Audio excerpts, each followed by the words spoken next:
After ilang minutes lang ng extreme ride pataas sa view deck, let's take the adrenaline down at magpahinga muna tayo sa itaas with fruit-bearing trees.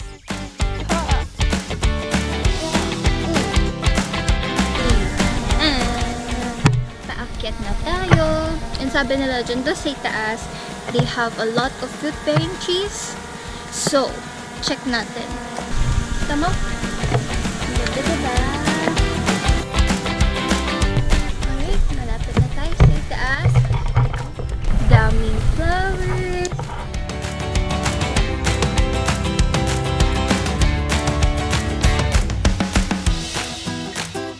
Alright, so guys, welcome to my hacienda. Ganda diba? Pero hindi sa akin ito. Si San Quintin ito. So, makikita nyo, ang daming halaman. Marami silang tinatanim na fruit-bearing trees, which is really good, not just for the environment, but also in economical side. So, yan. Libutin ba natin? Let's go!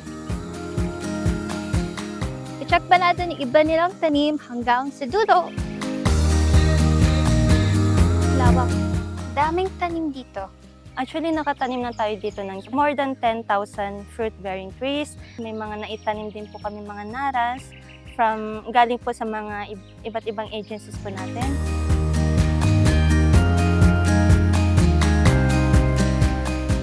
So, dinidevelop po namin itong project na to, unang-una, for tourist destination. Kasi yun ang aim namin dito, ay maging tourist destination po itong area na to.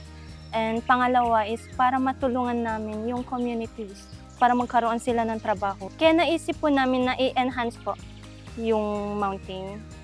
Sa lawak na 75 hectares, ang mga residente sa barangay ng Apugan ay nakapagtanim na ng 10,000 fruit-bearing trees from cashew, tangka, at iba pa.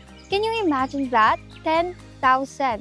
Grabe talaga, at balak pa nilang madagdagan ito by the years to come. Indeed, San Quintin is a place to be.